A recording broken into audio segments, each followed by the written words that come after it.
Hi Gary. How you doing, mate? I am good. I'm very good. You are just back from Thailand. How was it? Next question. No, Thailand was great. I was there for 5 weeks. I've realised I can't go away for that long again. I thought I could live abroad. No chance.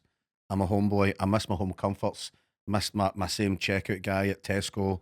Just everything, all the familiar wee things that you're used to for your routine. Aye. But aye. No, I'm great, mate. How are you? I'm as I'm saying, it's been a while since we've seen each other because was it like a couple of weeks yourself in Thailand? Aye. And I seen you 6 weeks ago in Starbucks in Parkhead. We did, didn't we? Aye. That was That's, quite... that's been our normal meeting place, isn't it, for the last 6 months? Me like a pair of drug dealers at the site of society. But it's good because when we meet up there, I get to pretend that I'm going to the gym along the road, and you get to remind me of been to the gym and that. But no, it's good. No, I've been good. I've been good just working away, booking tours and stuff, and doing obviously the uni stuff and that as well, and just chilling out and relaxing and trying to have a summer, you know.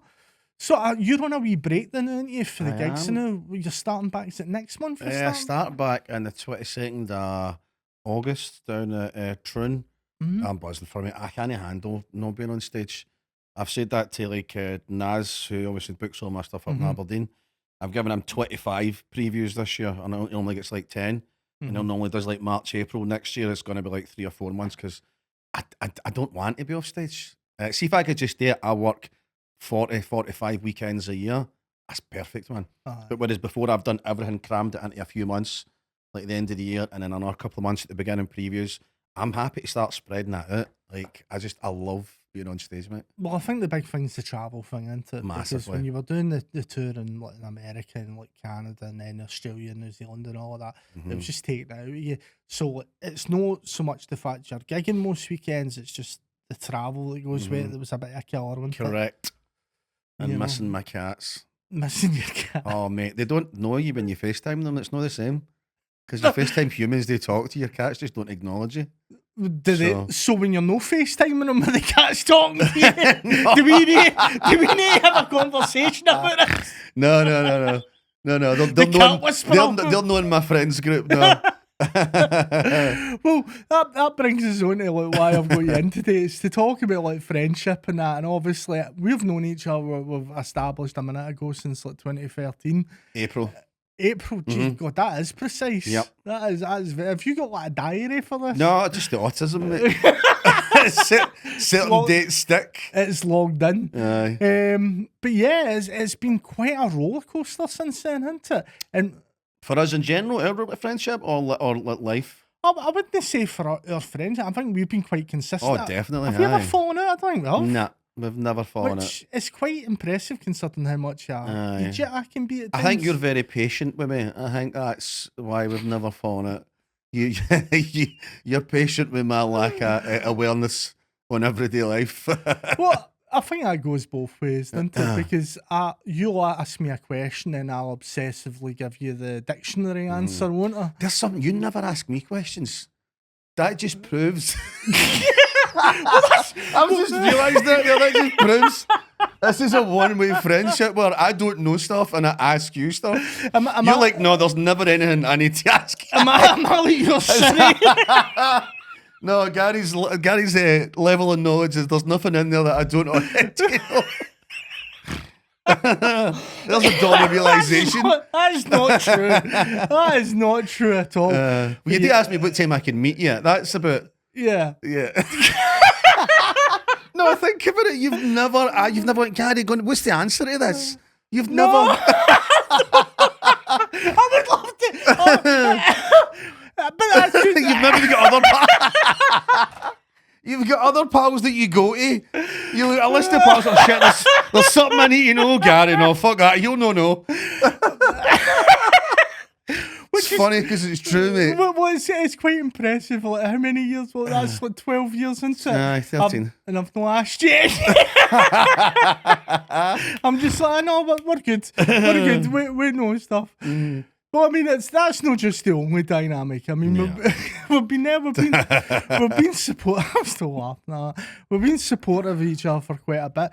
But it's as you're saying, it's not been a roller coaster in terms of like our friendship, but I think what we've both been through certainly has been. Yeah. So, like, take us back, 2013, we just met. You were working for. Oh God, Buchanan, Clark and Wells, which is funnily enough Mhm. right across the road. Yep. I think it's now called. Oh, I don't even know what it's called. It's but it's Arvato now, I think it was. is it, oh, Servato, that's it. Yep. But yeah, I was there doing debt recovery. Uh-huh. But obviously I'm too small and I smile too much, so they wouldn't let me out the office. I was just on the phones. But I was there. What were you doing at that time? I was doing Security work, was it? football coaching. Oh, so you were, aye. I was doing my own wee kids football That's academies. right, yeah. Obviously twice a man I was since then, but I was doing that, and then I came and joined you, didn't I, for a small while? Aye, you sure did. About 2014. Oh, fuck, so you did, aye. For about 6 months. Oh, wow, man. See, I may not have asked you questions, but I asked you for a job at one point. Were you like a debt collector in there, or were you in the trace department? I was doing the debt collection for like phone debts and stuff like that, and it was like for like. That's right, you were doing the stairs for me. Oh my God, I remember It was now. only Yeah. about 3 to 6 months, and then What happened? I decided to run events, Aye. and I think that was it's quite weird because it was like the decision was, you and Falsey were like doing quite well with the comedy, and there was a wee crowd of us, and like you guys were going great guns, and I think you were starting to get some traction. You were gigging down south and that. You were starting to do really well. You were you were not so much getting spots and stuff, but you're starting to like get paid spots and starting to work down south, which in your first year or two of doing comedy, super impressive, Stu Who. Yeah. And yeah, and I was like, we were turning up at comedy events and we're going, these are really terribly run. So I went to college, I think it's 2015. Yeah. By the time we got to like 2015, I went to college. Aye, it was that long ago. Wow. And the summer 2015, because remember I broke up with Lassie and I was absolutely devastated, and you and Gary had to come and hunt me down. That's right, yeah. And tell me, like, calm down, get at it. You'll live. And I was like, right, I need to do something productive because I was just freewheeling at that point. And yeah, I think back then, see when you look back, and if we're talking about friendships, me, you, Gary specifically, quickly formed a bond, and there was another like Shannon Travers, and also my old friend who I'm not friends with anymore, Jazzy Devsy, because he tried to winch my daughter when he was married. But we kind of formed like a quick alliance, us five, I guess. Aye. And we used to go to all the same open mic nights. Like, I can't remember if we had like I don't think we had a WhatsApp group chat. I think we would just message each other, like, Facebook. This is where we're going tonight. And we literally done that like 3, 4, 5, sometimes 6 nights a week for a good, at least a year. So that's how our friendship started. It was like, because Scottish comedy is pretty much like a goldfish bowl. And I'd say there was maybe 30 regulars on the open spot circuit, and maybe about another 50 people who would come in and dabble and stuff. And obviously people form alliances and people form groups, and we kind of just gelled like really quickly, us 5. And then obviously it went down to 4, and then it went down to 3, and it's always just been me, you and Gary since then. Probably since about 2015 onwards. Yeah. The last 10 years anyway. Yeah. And it's quite funny because we did our first Glasgow Comedy Festival show together, didn't we? We did, yeah. And that was like the breakup of the that Admiral. group. Because remember, we'd got bespoke artwork done by the wee man, and we had to then digitally graph different faces onto the bill to replace the 2 that had left the bill. That's right. So Rob Kane came in and helped us out, and then we just like, decided to just cut the end off the poster. That's right, yeah. So yeah, that was fun and games, and we were partying as well back then. Well, me and you, it's quite funny. Our lifestyles are totally different now. God, man, you couldn't pay me to drink now, never mind party. And it's weird, see, even looking back and like, see if somebody had said to me, even 6, 7 years ago, you'll reach a point where you just don't want to drink anymore. You'll reach a point where you don't go out anymore. I'd be like, shut up, don't talk shit. I'm always going to do that. And then fast forward, and I'm like, you genuinely couldn't pay me now. Like if you or anybody else said to me like, when we're going to get clubbing, I'd be like, mate, find somebody else. I'm not going. I'm just not going to do it. I'm masked, I think, for so long with fucking the socialised, like the drinking side of it. But so glad I don't anymore. So much more peaceful and content now. And it's also the next days. Like 3 days for me, mate. I 3-day hangovers. remember, was it before COVID? You'd phone me up one day and you were just like, I've just lost like half this week. Aye. Just And see, that's what would happen. If I drank once a week, that's half of my week gone. Aye. And I think when obviously when things started going well for me, which was the eyebrow video, which was on the 9th of September 2018, the day that happened was the day my brain went, nah, you need that. This is your chance. You need to just stop now. And I think I've maybe drank 10 times since then. Honestly, that was the day, and I was like, I can't mess this up, because I knew I then had to work every single day hard. So obviously, if I drank once a week, then that's half the week gone. Aye. But aye. I took a wee while longer to behave, but Did you? I think it was COVID actually. COVID worked well for me.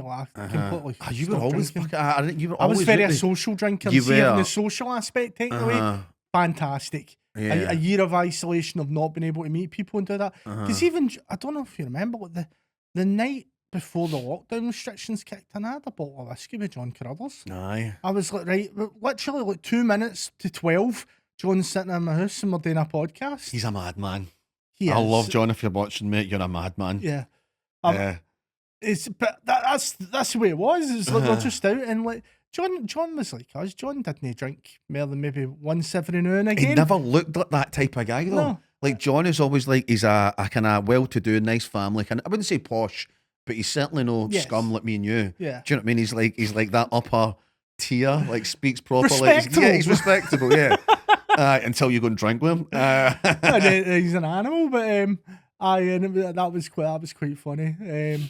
But yeah, that was like the last time I had like a proper drink was with Yeah. John, like the day before the lockdown restrictions kicked in, and it was just like, yeah, I just don't miss it at all. But it's weird. I don't know about you on this one, but I find that it just didn't affect me at all, social life wise. Now, What do you mean?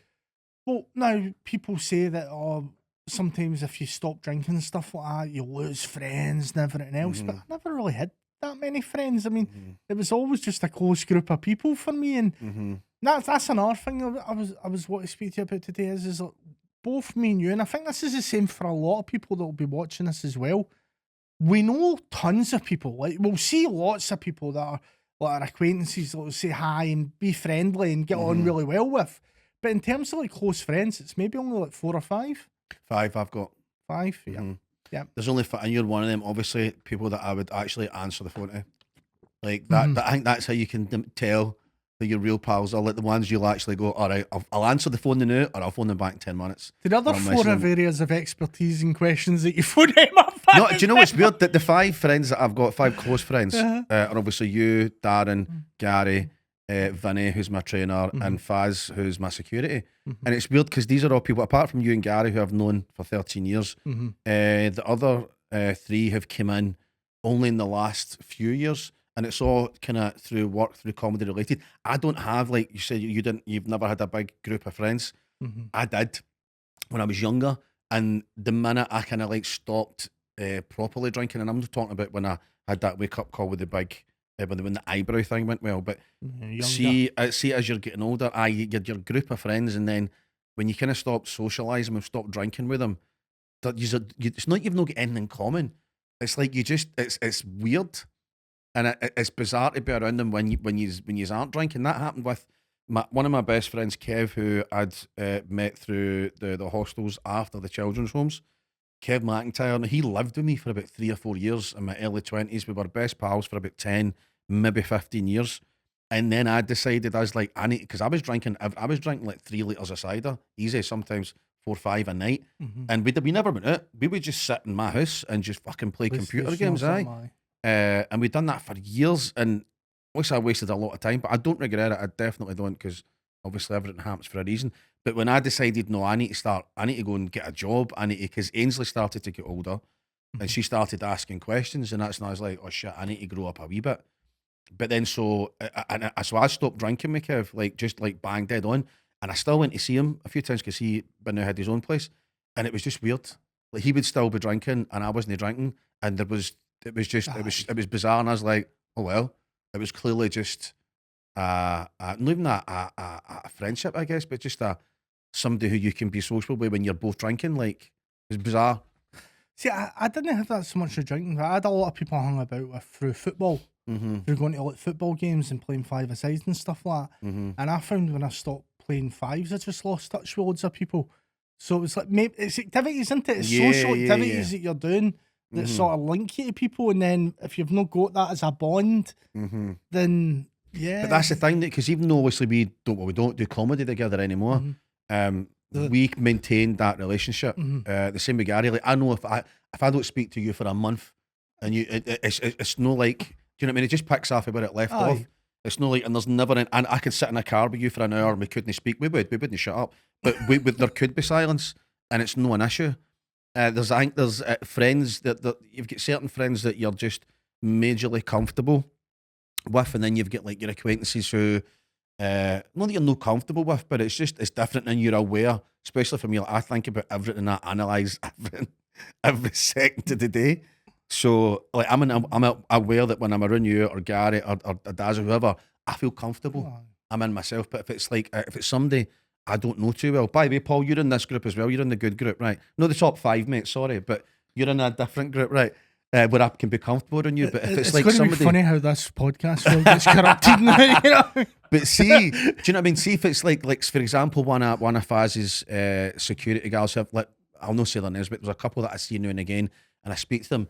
And if there's been a couple instances where it's just me and them, and I feel kind of pressured, number one, to talk, and number two, I feel I'm just aware of everything that's going on, and I'm always thinking, what are they thinking?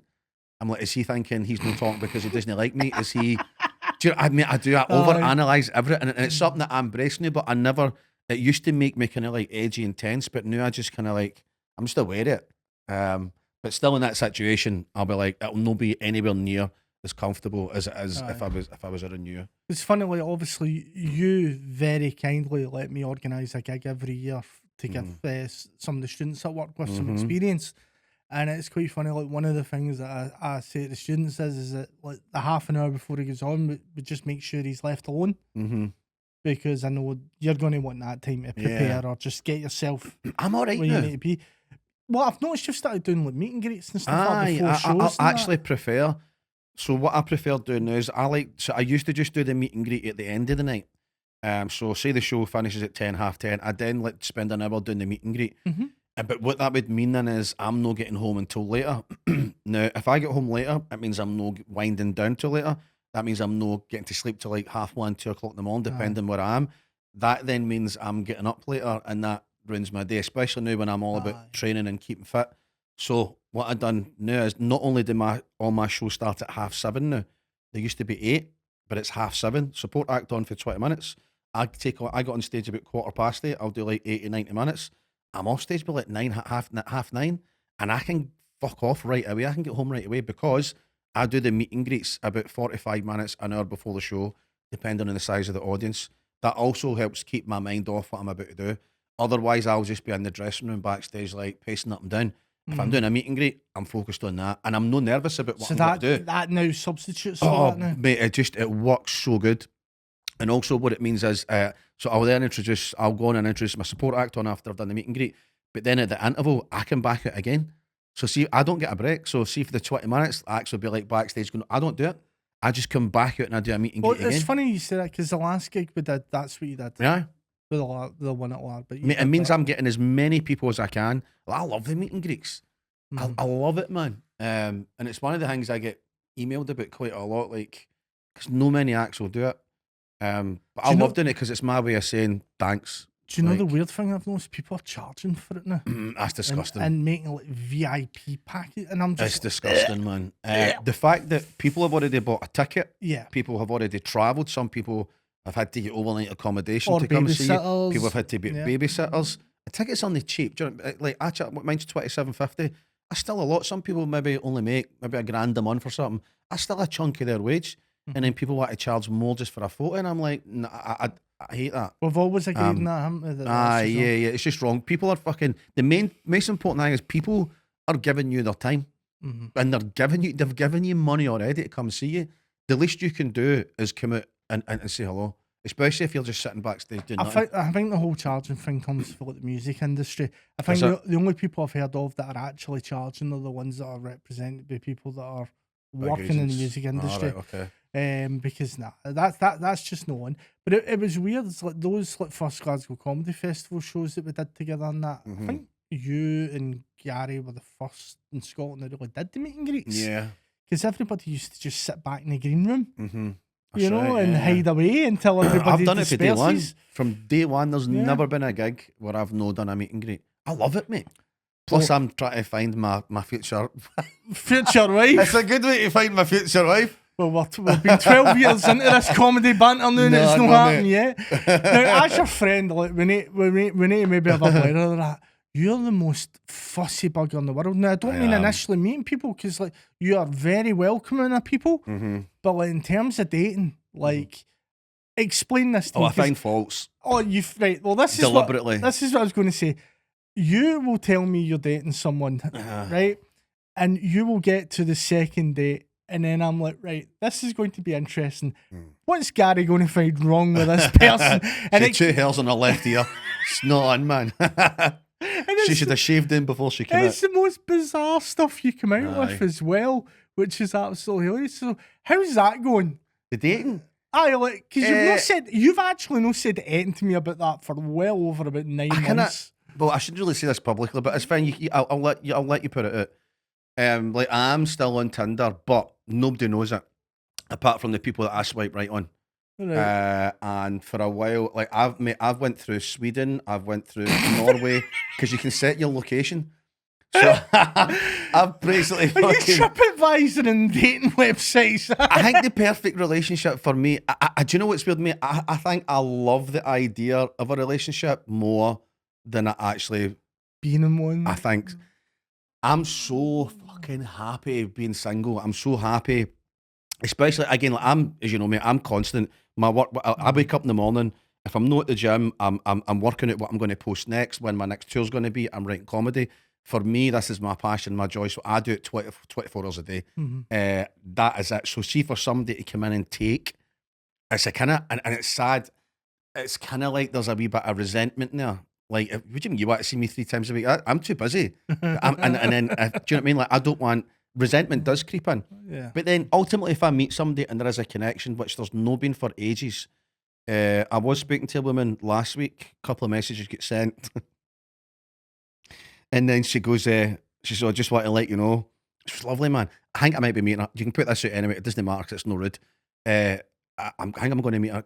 After a couple of messages, she said, she goes, I just want to let you know, because it changes some people's minds. She says, I actually I've got a walking stick. And she says, I've got a guide dog. She says, I'm blind. And I just instantly replied back, wow, your house must be a mess. Right. And because I thought, no, I thought, no, she's got to have a sense of humour. Right. Mate, that's... Mate, do you know what's worse, right? It's not the fact that she's read that. It's the fact that that's audio described for like Siri and some nondescript voice. That must mean your voice is a mess. Yeah. But the thing is, she got back to me pretty quickly, and she laughed, and I was like, yes, man. Like, the fact that was, like, she took that as a joke, I'm like, fucking brilliant, man. So I think I might be meeting up with her next week, but I've not met anybody since, I don't know, a good few months. Like, I'll meet somebody every few months, like one person. And by the way, this isn't, like, I've not had fucking boom. Can I say boom? I don't know why I say sex. I can say sex. Well, with every swear under the sun the last 30 minutes, but you refer to sex as boom. I think we've done quite well with the non-swearing, to be honest. No bad. But no, so the last time I had sex was a while ago. Do you know what I mean? Like, I'm no 16 anymore. I'm 48. I don't feel like I need to go out and fucking do that. Do you know what I mean? So, and if I'm going to be intimate with somebody, there needs to be a connection. Again, when you're younger and you're going out and you're doing whatever, fine. But I'm also aware that how picky I am. And I don't ever, like, for me, one of the worst feelings is hurting somebody else's and having to let somebody else down. So I'm very aware of that. So I don't want to meet somebody, go on a couple of dates, have sex with them, and then tell me fuck off. Do you know what I mean? I can't, my conscience doesn't let me do it. It's not that I've tried deliberately, but I can't. I've been in situations over the last 5, 6, 7 years where I've met people for like 4, 5, 6 dates, whatever. We've ended up having sex, and then after it, I'm like, oh no, they're only for me. and the guilt that I go through is just horrific, and I feel like a pure bad person. And then you obviously need to let them know. And there's nothing worse than saying to somebody, "I don't really want to be with you." That's horrible, man. So there's a big part of that as well. So I'm like super. I don't think I'm going to be intimate with anybody ever again unless I'm like not in love with them first, but there's going to have to be like a strong connection. Yeah. But this isn't about friendship. We're good to the Well, it's just what's part of friends is supporting each other and being there for each other. But that's one of the things I find quite amusing is the fact we're both picky. You're picky, but I think we're both hit our feral years in our 40s, and we were like, we like what does our own time. Mean? Well, I thought feral means like you want to go with everybody. No, it means you've went a bit wild, right? And I say, so I've not been wild in my 40s. Well, I mean, going feral in terms of like no being in a relationship, like finding it hard to like settle down. So that's not being feral then, is it? Well, I thought being feral was like shagging everything. Oh, it can mean that as well. Yeah, only that. Only that. Okay. I don't think being feral means like you're settling down in your. I don't think it does. Do you know what? I might be wrong. I'll concede that, but considering I'm the one you phone up to ask fucking the answers to everything, you know what I mean? Next time you phone me up and go, "What does feral?" I have no idea what feral means. No clue at all. No, but we're both at that stage where I think we really appreciate our own time. Mm-hmm. Oh, aye. Oh, God, aye. That's like overextensiate that. That's aye. and no for any dirty reasons either, by the way. I just love, there's nothing better, man, than that's one of the best things about being self-employed as well. I knew that my girls nearly lived next door. So obviously they made me buy them a fucking house with all the money I made a year ago. But see, having that alone time, like I'm going to have it again tonight. I'll have it all day tomorrow. All day Sunday, because I'll have Gracie all day Saturday. And it's just, and I've got, there's none beats your own and time. The ability to have an afternoon nap. Oh, aye. See, I schedule mine now.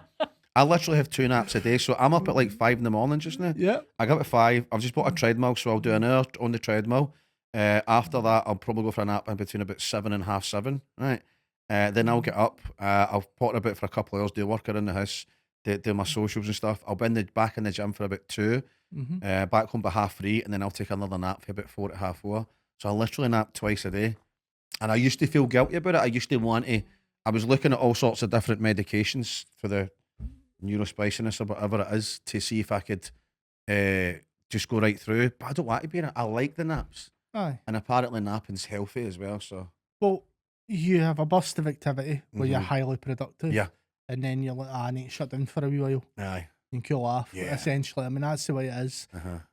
And that was like something you suggested to me because I used to have really bad sleeping patterns. Do you nap now? I've been napping consistently for about 3-4 years now, but part of that was off the back of having a chat with you, and you were like, "Why are you still up at like 3 o'clock in the morning?" And, hold on. Right, where do you nap? Where do I nap? It's weird. It's normal in a chair. Okay, so you're allowed to go in your bed, but you can't go under the covers. No. So if you're going to nap in bed, you need to stay on top of the covers. You can wrap the cover around you. I'll do that sometimes. Do you know what I mean? But you're never allowed to go under the covers. That's the only rule about napping. But I've got a nap blanket. I have got a nap. I'm 48 years old, man, and I've got a nap blanket. The more you're talking, the more I'm believing that statement earlier. But I'm never going to be with anybody ever again. But I love my time so much, man. So you get my nap blanket, and it just sits on my couch all the time. It's just a brown square blanket, and every time I'm going to have my nap, I'll unfold it. I'll lay it down in the long part of the couch. I've got a specific cushion that I use for my naps, and I just and see the minute I lie down, my cats come over as well. I put my do you use an eye mask? Aye. It's a game changer, isn't it? The other thing I use is, and I use this when I'm doing like my day to day, like when I'm working during the day, is I'll have earplugs as well. Aye. And I put the earplugs and eye mask, and it's like sensory deprivation. That's brilliant. And I can have like 20 minutes, just schedule the phone 20 minutes, and I'm out for the 20 minutes. Yeah. And I'll wake up refreshed, it's amazing, ready to go again. Oh man. And but it's funny you say that. I've got a brown blanket. My friend Katie bought me one for Christmas last year. There's a big, large, fluffy one as well. Yeah. And a pillow. So it's like in the house, I'm sitting on the chair. So, have we turned into old men? It's good though, mate. Just embrace it. Embrace it. If you fight it, that's when you'll start to get wrinkles. Just Just embrace. Just go with the fact. Well, we're not quite at the slippers stage yet, are we? No, I am. I've got slippers. You've got slippers. And they're proper old man slippers. Like proper. They're I not know like what tartan ones. No. They're the just like tartan ones. they're like mediocre grey. Like proper shit ones that are like fucking Tesco for like $8.99 or something. Aye. But they're comfy. And it says me, well, it's just getting into that mood. Getting into the mood of being old. I need my naps. I need my time. They've got grips underneath them, but I don't want to be sliding all over the place. My joints are getting a bit weak. Oh, My knees aren't the same. I mean, these are the sort of home comforts you need and stuff like that. I think the other thing is like mates. I can't do that with a girlfriend. You kind of relax. Like, I can't get into a relationship and I'll go, come on over. By the way, I need to have a nap. I need to have a nap. If you don't mind getting into the fucking room. Or even worse, having a wee romantic date. And then you're like, I'm just going to have 30 minutes suit, by the way. Just hope you're all right. No real. Absolutely no real. The other thing I was going to say to you, that you've like, you say obviously I always ask you questions on that, but you've helped me about like absolute routines and that so much in life because you've always been really good at like that structure. I'm good. How did that get in? I've never asked you this before, but how did you work that out? Like that structure of your life? Because things like to do lists every day is something I do like constantly, and I work through them, and I'm consistent to it, and it's brought so much more productivity and essentially happiness to my life because I'm getting that wee endorphin kick out of getting stuff done. Yeah. But it also means I'm very productive in every element of my life. I don't let people down. I get stuff done. I keep the schedules. I'm getting work done. And I feel good about that. But a lot of that was from your advice about, Chrissy, you're doing too much, but if you're going to do all this, you need to kind of have some discipline here. Yeah. How did you get that? Because like obviously I've benefited from you teaching me that to an extent, but where did you get that from? Well, first of all, I figured out that I function best when I've got a routine. When I've got like, if I know what I'm doing, like see for example, if you were to contact me and say, can you help me with this tomorrow? I'd freak out. Or can you come with that tonight? I'm like shit, because that then messes with my routine that I've got locked in. Routine came from, obviously I spent my teenage years in children's homes. After that, I spent years just getting into trouble a lot. And then I went through, I think about 10, 15 years of just heavy drinking and no knowing where I was going. I didn't have, I mean, I'm close to my mum now and my sister now, but I didn't have anybody. All I had was my daughter, that was at Ainsley. And my dad was only in my life briefly, and the only one thing that he contributed in a healthy manner to me was he did teach me a wee bit about positive mental health, like positive, like training your brain, all the self-help stuff. And I remember that wee bit kind of he used to tell me to go to bed and say to myself, I go to bed and basically say this over and over again, I believe something amazing is going to happen to me tomorrow. And I was only like 10, 11 years old when he told me that. And I used to go to bed saying that. Obviously, it kind of didn't do it for that long. But again, that was something that always stuck with me. So then when I did like kind of stop hanging about with all the pals that I was drinking with all the time, as Ainsley was getting older, I don't know, maybe about 30 years old, I read a book which took me fucking ages because I'm dyslexic fuck as, called Feel the Fear and Do It Anyway, which I've got tattooed on my leg right there. Yeah. That's my Bible. People talk about gods and like spirits and that. My God is the universe. And so I read that book and it was amazing. And then I didn't read it again or kind of do it and that it said in it for a couple of months. I then read it again and I just highlighted with a yellow marker everything that meant something to me, because there's a lot of waffle in it as well, but there's so much in that book that just struck a chord to me about tapping into your higher self, about how you need construction and like routine and just positive thoughts and all that kind of stuff. And again, it's something. And by the way, see when I read this book and like it's not like my life changed overnight. It's been a long process since then. And the more that time has went on, the more I've kind of read other things and seen other things and just implementing like a big thing. We should actually do another podcast about the positive mental health thing. That'll be that's another great subject. Talk about that a couple of months. I could fucking talk about it forever. But so the routine essentially comes from those books, and just if you write everything down, if you've got like I've got a 3 feet tall whiteboard, and every morning I write down 10 things that I need to do that day. And mate, it could be something as simple as fucking shave my beard. It doesn't matter what it is, right? But more often than not, it's like positive, like big things, right? So you write them down and see the satisfaction you get from circling something. You'll know this, right? Aye. You write down, you circle it. Now, if I only do 6 out of the 10, it's still 6 things that I might have forgot about because my memory's terrible, right? Yeah. 6 things I might have forgot about or been distracted from. But then I know, see the next 4 things, they stay on it. So the 6 will get scrubbed out that I've done and I replace them with other things. And then the 4, and sometimes it will take like 3, 4, 5, 6 days because for some reason I'm maybe unintentionally, subconsciously putting those off for whatever reason. It might be phone and sort out a fucking phone bill. Something that's I'm not going to enjoy, not going to give me dopamine. Aye, so it's a certain things you procrastinate on. It's the things that you don't get a wee hit from. Aye, I used to be bad at procrastinating, but I'm really good now, man. I'm really good at I mean, I'll sit and still sit and scroll like everybody else, but it used to be like, especially during COVID, that's all we fucking done, wasn't it? It's just like sit and scroll. But now, if I'm scrolling for any longer than 10 minutes, I'm something in my brain goes, no, right, get up and go. But what I do also is a weird thing I do, apart from my naps. So see, every morning when I get up, I put my cushions, I lay them across the couch, right, like just like a big long bar of chocolate. See the chunks chocolate, so it's like that, and that means to me I'm not allowed to sit on my couch. I'm not allowed to sit on my couch. So see, if I'm up and about my house and I'm active, that's when my creative side kicks in as well. And I know I'm filming content, or I can sit in my at my kitchen table. That's where my laptop is, so I'll do work in there. But I'm not allowed to sit on my couch during the day. I can go there for a nap, because see, if I sit down on the couch, that's when I'll just start scrolling.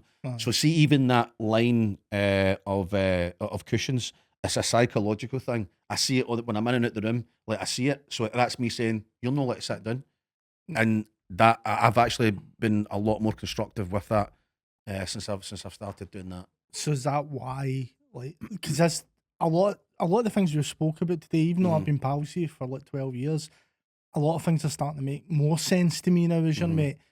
I think that's why the travel hits you so bad, because your routine's screwed up. Oh, massively. Yeah. The travel is horrific, man, because people don't realise, but when you're travelling, especially when it was in America, like I'm flying in and out of state every second day. I'm literally checking in, going into a hotel, unpacking, trying to get a nap, go to the show, coming back to an empty hotel room, which is lonely, getting up the next morning, flying to a different state. There's time differences in every state as well. And just living out here, I need to eat healthy. I need to eat healthy. And it's no case of I'm just doing it so I can get physically fit. I feel like shit up here. I like proper like brain fog if I eat crap. And I mean, even if I eat a fucking pizza, mate, if I eat one pizza, I will feel like shit the next day. And I think it's because my body's so used to getting fucking chicken and rice, eggs. That's what I predominantly eat. And I'll just mix up the sausages and stuff. I don't eat bread anymore. Your fridge is a sight to behold, by the way. It's quite pretty. But it's also full of chicken. Yeah, aye. Well, that's what I live on, man. But it's sort of, because my body's used to getting all this healthy stuff. Yes. Whenever I do put shit in there, my body's like, well, I mean, don't get me wrong, I'll still have like a cornetto every 2 or 3 days, and I put like wee strawberry M&Ms. cornetto. Oh no, the chocolate mint one. Chocolate mint, yeah. And what I'll do is, like, so for my yogurt in the morning, I used don't hate me for this, right? I use vegan yogurt because I'm obviously I'm not gonna hate on that. is it lactose intolerant? Lactose intolerant, yeah. So I can't eat dairy, right? Or I'll just be sitting. It's not bad, but I will be sitting on the toilet if I eat dairy. So every morning I have my vegan yogurt, strawberries, blueberries, and I'll put like chocolate Skittles, no chocolate Skittles, M&Ms. M&Ms in there. That's a nice wee treat. But I don't know how I'm going to talk about that. Sorry. No, that's the whole point. But you like you're saying routine. Aye. See the thing is, what I've noticed as well. See, the more consistent I am in my routine. See if it gets broken up. But like, there's a couple of days where I'm doing loads of different things like this, for example, and then this afternoon I need to fucking drive Angel over and get her Botox done, and I'm getting my Kenalog jag, which is because I'm allergic to cats. So it's actually a hay fever jag, but it works for the cats as well. So I need to go and get that. But see, because there's a few things, the day's not going to be massively consistent. Whereas see if I get 3 or 4 days that everything's bang, bang, bang, bang, everything works better. And everything starts firing off. And more importantly, the creativity and being able to get stuff done. Yeah. Do you find, obviously, you've just pretty much stated it there, that in order to be creative, you need to have calmness everywhere else. Because I find, like, obviously writing just now, when I'm like writing comedy, I need to like have everything else that's like important out the way and done, so that I can just focus on that and not have distractions. Or are you able to juggle? No, my ideas come when I'm doing other things. So if I sit still, I'm not going to come up with anything. That's another reason why the things are on the couch. If my ideas, like what I see, if you go like that to me as a laptop, sit down and write something funny about the headphones, I couldn't do it. No, because I'm number one, I'm under pressure to do it, which makes it worse. And number two, I'm just whereas if I'm allowed to just walk about in the showers, I think a great thing for most people. So many people get creative ideas in the shower for some reason, or I'm walking about, or even when I'm like fucking doing the dishes, I'm making dinner. That's when my ideas come to me. So see, as long as I'm up mobile and I'm doing stuff, and I can switch it on, I can be like, right, I need to write a bit for this. So then I walk about my microphone, which you've known I've done for years. I walk about my microphone and I talk into it. And then I get ideas that way as well. But see, actually sitting down, the only time I'll sit down in front of my laptop and is when I'm figuring out what's going where. So I'll have all my different sections, all my different ideas wrote, and I'll sit down and I'm like, right, that's what I mean, putting it together. Yeah, some put it all together, there. sitting down. Aye, no, look, that's kind of what I meant. Like when you're like putting it together, like the actual like, typing it all up and putting it as a show, you need to have no distractions. But the actual inspiration, the ideas, that comes for just your day to day, and more importantly, when you're not consciously thinking about it. Yeah, and a lot of the time, I probably think about a tenth, which is a big chunk of all my material, has came to me just before I go to sleep. Yeah, like literally, I'm lying. Sometimes you can be like, it's not, you're not in a dream state, but maybe just getting there and you go, and your brain goes, "Did a fucking idea." So then I'm sitting up and I'm like trying to type, put my glasses on, and I'm like, right, okay, there. I mean, I kind of get the similar vibe as well. It's normally after naps or like during those naps, the ideas are coming as well. Yeah, and first thing in the morning. Aye, and then you wake up and you're like, right, voice note or the notes in the phones is the big one as well. And then at the end of the week, it's taking the notes and then many notes have you got on your phone? Well, okay, let's see here for just purely material. We can shame each other here, but like, here's mine. Look, no, how many? Does it not tell you how many notes are there? It doesn't tell me how many in total. Let's see. Can I select all notes? 85. 85, right? 9,961. Swear to God, this is my life. My notes, like so. 9,000. Mate, do you know? Consider a day where you're maybe going to look at them, sit through them. No, I do not doubt you for a second. It's knowing your mind. 9,961 notes, man. That's quite a lot, guys. It is, aye. But what I do is they've all got different sections, right? So that's on my note. God, see if that ever get deleted. I actually need to. I should know it's backed up in my iCloud. So I've got different sections here, right? So it's got different folders. So I've got videos must do, brand new show, content to do online, Facebook posts, mum jokes, American stuff which I don't go into anymore. So there's all these different, there's like 30, 40 different folders. Yeah, it's compartmentalised. That what I'll do is, and every week I'll sit down and I'll go through everything that I've wrote that week, and I'll go, right, that can go into my new show, that can get done in a video. And I probably use, I don't know, maybe, I wouldn't even say 5% of everything that I write though, because there's fucking too much. And it's trying to figure out, right, that's a good idea, I'll focus on that, but there's so much stuff that I don't have time to focus on. So it's like me handpicking the ones that I think there could be pure gold. And I miss it just because I'm like, but you've always been like that though, haven't you? You've always like, not most comics a little a day, like a new hour every year, and it can be a battle for some. You can clearly see someone having a battle. Easy, man. Well, you know, your problem's no changing at every show because I've seen you twitching, like, I want to do new stuff, I want to do new stuff, I want to do new stuff. I mean, I think the funny thing for me was, remember that year with you did the Fringe and I was helping out down the door and stuff like that, and the flyering, and was that 2016, 2017? 15, 16 or 17, yeah. Aye, and I just remember like watching every show and just seeing you, like it was evolving every night. Aye. I hate you couldn't stick to it. It's like when people say to me, they'll go, "Oh, is it the same show? Like, so for example, I do all my previews in like February, March, and then the main tour starts in September. People that have seen the preview, they'll go like that to me. Oh, I'll see you next year because obviously you're that we've seen the show that you're doing in September, like through, and I'm like, nah, it'll be a different show. Like, I'll keep about 30% from what I've done, the really good bits, but then the rest it just gets binned because other ideas, and I'm like, I couldn't do. Like, see, from September, the main show from September to December, I really need. Last year was probably the strictest I've been in terms of making sure I stick to it as much as possible without adding in more stuff. So what I've decided to do now, so from this year, from September to December, instead of sticking rigidly to the same bits or adding new bits, I'll keep the new bits for the next show, but it's just I'm going to try and make each bit better. So instead of, do you know what I mean? Like, instead of doing a whole new subject, like there's a bit where I'm talking about vabbing this year. Like, women, you know how, like, do you know what vabbing is? Right, women douse their fingers in their fannies and they do this, right? 'Cause apparently men are attracted to female far ones. Have you heard of that, Paul? Vabbing? You not heard it? So it's like, think about it, right? Dabbing, but it's the vagina for the V. So it's vabbing. You've got two other males here that are just looking at you going, aye. What the But it's a fucking great subject because this is something that women. No, it is because apparently the passion you show no, I know. Apparently, it's making a resurgence. It used to be a thing years ago, but now, especially, I think that the gothy scene. You're bringing it back. They're like, aye, because do you know what I mean? Aye, attracts men and fucking flies, I'd imagine. But that's what they do. They finger themselves and they're cool like this. And it's, honest to God, Google it. It's a thing. But that's like a big fucking 5-minute subject now, and I love it, man. But so what I'm saying is, instead of me adding a whole nother subject, what I'm going to do this year, because I know I'll get bored, I know I will. You will. So instead of adding anything new from September to December, I'm just going to extend the bits that I've got or change them a wee bit. But it's really hard for me to stick. You struggle with the discipline with that. I mean, that's been clear for day one. I mean, you've always been very.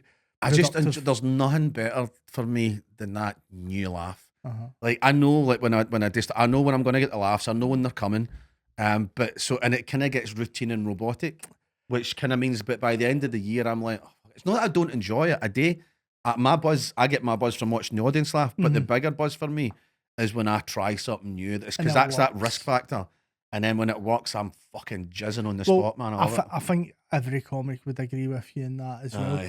And it's weird because like jokes. I mean, I think the rationale behind this is this, and you can correct me if I'm wrong. Pardon me, excuse me. See, for like musicians, and obviously, Paul, you've got some experience of this, obviously, for yourself, with your background being a musician. See, playing a song more than once, that's no problem. People can enjoy a song more than once. People only enjoy a joke once. Yeah, do you think? Yeah. Well, think about it, because part of comedy is a surprise in the punchline. And if you already know what that punchline is, it's done. So you tell me that all the women that come back and see my show 4, 5, 6 times are just coming back to see me and know my jokes? Yeah. Oh no. No, but that's the point though. That's why as comedians we need to change our material up every year and people need to see a new show. Because you're not going to laugh at the same thing twice. I don't know how people could, and there is people, we won't mention any names, that have done the same material for fucking decades. Yeah. And I guess that's because that's on the circuit, but that's different. Like, but apparently, like I know there's definitely a couple of famous comedians that will tour the same show for like 2 years. I just couldn't, man. I'd be pulling my fucking. I'm like, no, I want to do that because I get that many ideas. I'm like, no, I need to try that. There's also the discipline as well, as we know in our heads it needs to be different every year. Yeah. And if you don't, then you know the audience. There's also a big saying in comedy: people will come and see you twice, but they'll not come if they've seen the same stuff twice. They're not going to come a third time. So there needs to be that discipline there that people know every time they see you, it's different. And you know, you got that. Paul, would you agree with that? Well, the music comedy thing, like you can listen to a song more than once. Because music's completely different, but music is sensual. Music does something to your brain that nothing else does. Because you can listen to the same. And it is a surprise I've factor. got like 4 or 5 albums I listen to over and over again when I'm like doing work or like typing up stuff or like even like writing up comedy. And those songs never feel like old to me. It's like they still feels fresh. I still get the enjoyment for them. Whereas if I watch back me doing my own material, I'm like getting the fear and the cringe because I'm like, I've had the initial laugh for that, and Uh-huh. I'm not finding any of it funny anymore. Yeah. And likewise, if I watch comedy shows, like if I've seen a comedy show once, the second time I watch it, I'm not laughing anymore. You know, Oh no, well, I disagree on that one. I Like, find it really hard. no, because oh mate, I've watched unless a particular bit's really funny, and you know something about I've it. watched Louis C.K.'s specials at least 5, 6, 7 times Yeah. each. I've watched Lee Evans. This is years ago. I've not really watched any recently, but about a fucking 100 times each. And even though I knew it was coming, I'd still wet myself laughing. Aye. So I guess I'm different in that We respect. disagree in that one, yeah. Aye.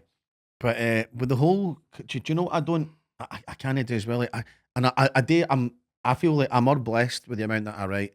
I'm definitely blessed. I mean, I'm certainly not going to say I'm the best fucking writer on the planet. There's definitely much better comedians than me, but I'd rather got the ability that I've got in terms of my level of comedy, and be able to write loads than be an amazing comedian and not being able to write loads, because obviously there's so many comedians, and like, let's be honest, about 70 or 80% of the proper comedians use writers. I couldn't do it. And I'll be honest, I tried it once about 6 years ago.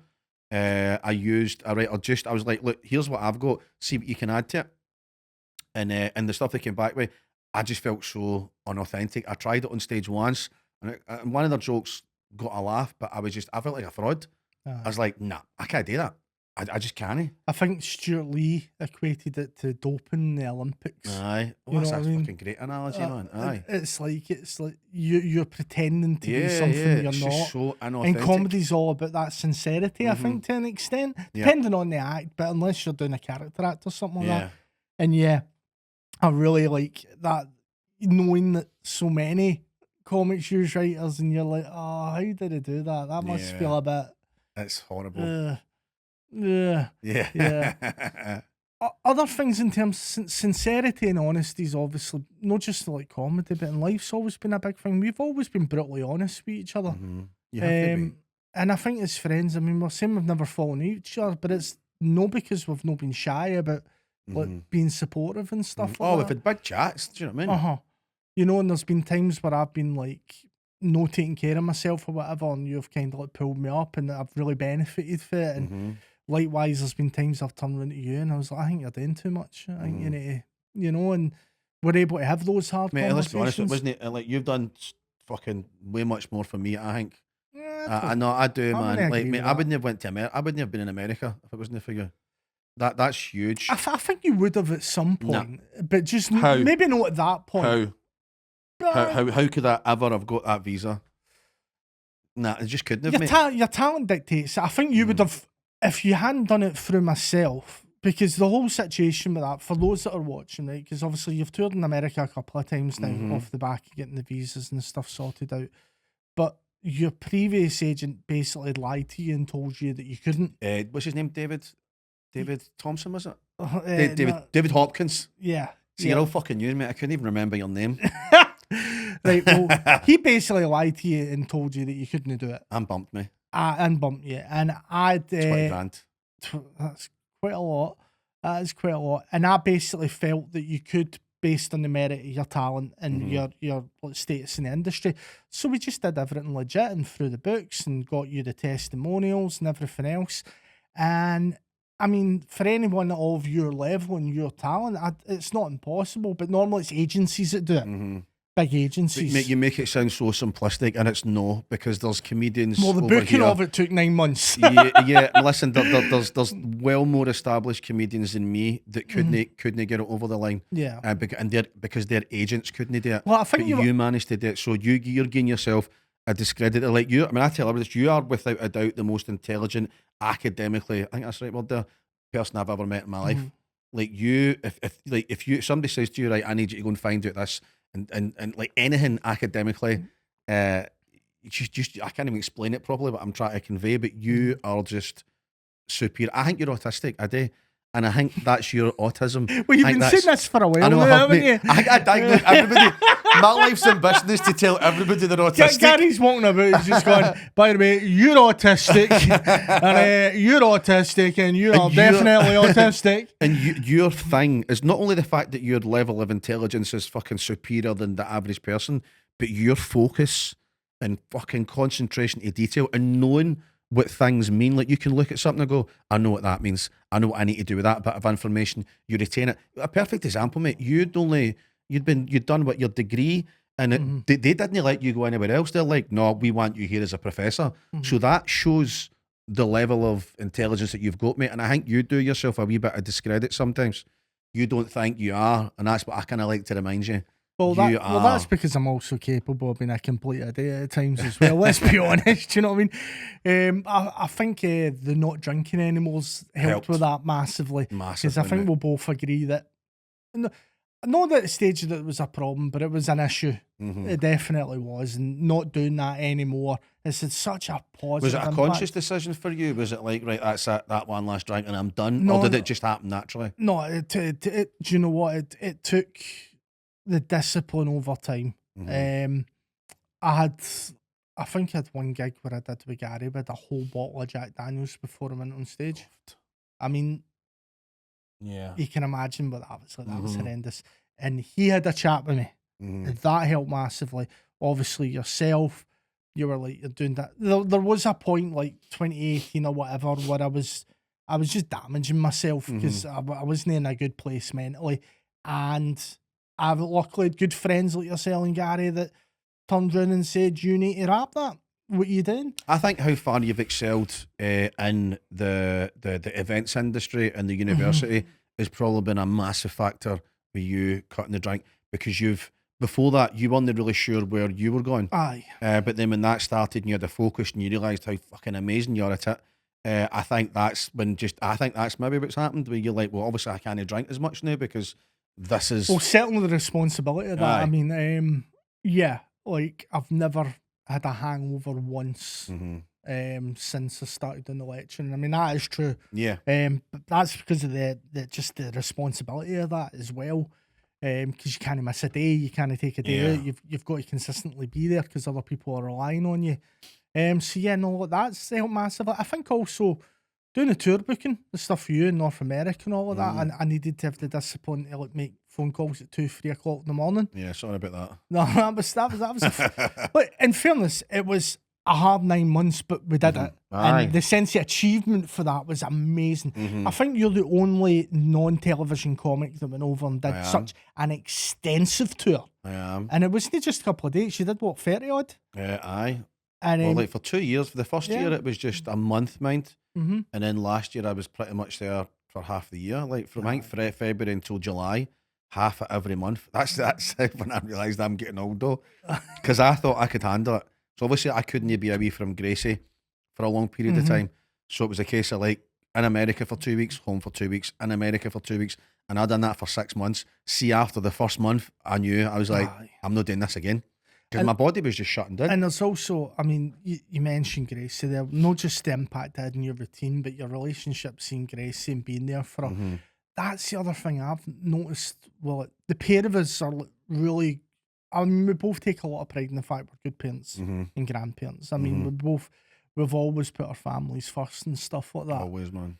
And I mean, that's something that I take a great deal of pride from. I passed a lot of the good things from our friendship that I've gained from you, I've passed on to my kid as well. And they've got those routines and that work ethic now in their life, you know. And it's just us being friends. You're saying, oh, I definitely get a lot of you. No, I've gained so much more, but not just me, but my kid as well. And it's like, no, man, just being friends has been so impactful. You know what I mean? It's meant a lot to me. Thank you.